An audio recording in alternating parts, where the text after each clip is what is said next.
আবু উমামা আল বাহিলি রাদিয়াল্লাহু তাআলা আনহু হতে বর্ণিত, রাসূলুল্লাহ সাল্লাল্লাহু আলাইহি ওয়াসাল্লাম বলেছেন, যে ব্যক্তি প্রত্যেক ফরজ নামাজের পরে আয়াতুল কুরসি পাঠ করবে, তার জান্নাতে প্রবেশে মৃত্যু ছাড়া তার আর কোনো বাধা থাকবে না।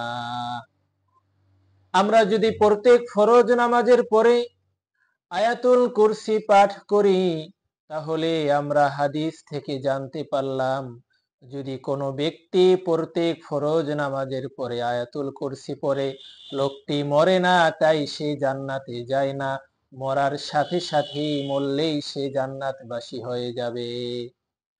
কিয়ামতের দিন অনেকেই জাহান্নামে সরাসরি তাদের নিজের পাপের কারণে অনেকেই সরাসরি জাহান্নামে চলে যাবে, অনেকেই সরাসরি জান্নাতে চলে যাবে।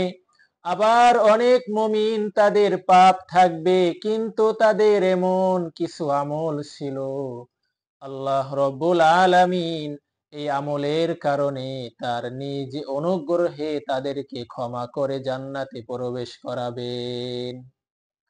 তাই আমাদের শুধু কোরআন হাদিসের কথাগুলো শুনলেই হবে না, শুধু কোরআন হাদিসের কথাগুলো শুনলেই হবে না, কোরআন এবং হাদিসের ভিতরে আল্লাহ রব্বুল আলামিন যা কিছু বলেন সব কিছু আমাদের আমল করতে হবে।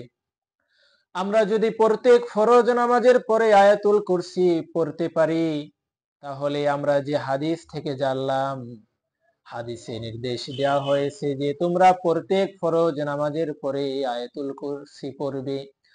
আয়াতুল কুরসি যদি আমরা পড়তে পারি আর যদি আমাদের মৃত্যু হয়ে যায়, তাহলে আমরা জান্নাতে প্রবেশ করতে পারবো। পবিত্র কোরআনে আল্লাহ রাব্বুল আলামিন এই একটি মাত্র আয়াত রেখেছেন, যে আয়াতখানা অনেক সম্মানিত, অনেক মর্যাদাপূর্ণ। এই আয়াতখানা হলো সূরা বাকারার 255 নম্বর আয়াত। এই আয়াতের অর্থগুলি, আয়াতের ভাষাগুলি, এই আয়াতের বাণীগুলি খুবই সুন্দর। আমরা প্রত্যেক নামাজের পরে পড়ব, আল্লাহু লা ইলাহা ইল্লাহু আল হাইয়ুল কাইয়্যুম লা তাখুযুহু সিনাতুন ওয়ালা নাওম লাহু মা ফিস সামাওয়াতি ওয়া মা ফিল আরদ মান যাল্লাযী ইয়াশফাউ ইনদাহু ইল্লা বিইذনিহি ইয়ালামু মা বাইনা আইদিহিম ওয়া মা খালফাহুম ওয়া লা ইউহীতুনা বিশাইইন মিন ইলমিহি ইল্লা বিমা শাআ ওয়াসি'a কুরসিয়্যুহুস সামাওয়াতি ওয়াল আরদ ওয়া লা ইয়াউদুহু হিফযুহুমা ওয়া হুয়াল আলিয়্যুল আযীম। এই আয়াতখানা আমরা প্রত্যেকেই প্রত্যেক ফরজ নামাজের পরে পড়ার চেষ্টা করব আর পড়ব।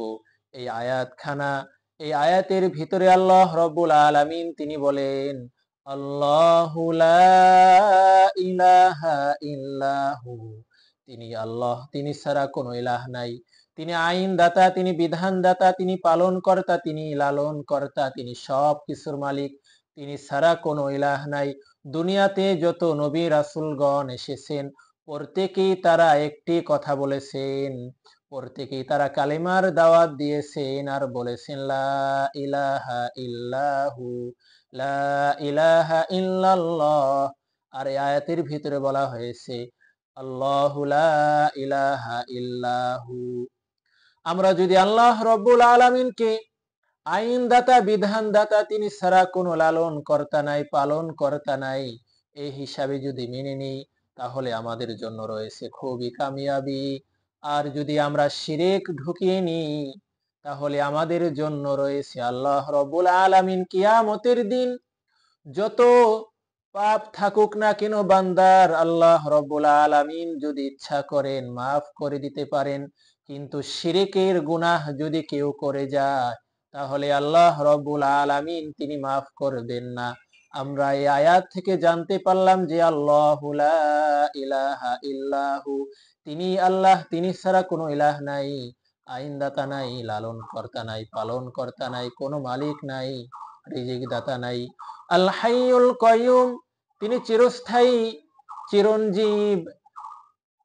হাদিসের ভিতরে বলা হয়েছে কেউ যদি আল্লাহ রাব্বুল আলামিনের কাছে দোয়া করে, আল্লাহু লা ইলাহা ইল্লাহু আল হাইয়ুল কাইয়ুম, এটা হলো ইসমে আযম, আর ইসমে আযম দিয়ে কেউ যদি দোয়া করে আল্লাহ রাব্বুল আলামিন তাদের দোয়া কবুল করেন। শুধু তাই নয়, তিনি আরো বলেছেন এই আয়াতখানার একটি জিহ্বা এবং দুটি ঠোঁট রয়েছে, যেই জিহ্বা এবং দুটি ঠোঁট দিয়ে সে আরশের মালিকের প্রশংসা করে, তার গুণগান গায়। আমরা প্রত্যেক নামাজের পরে আয়াতখানা পাঠ করব। আল্লাহ রব্বুল আলামিন আমাদের সকলকে এই আয়াতখানা পাঠ করার তৌফিক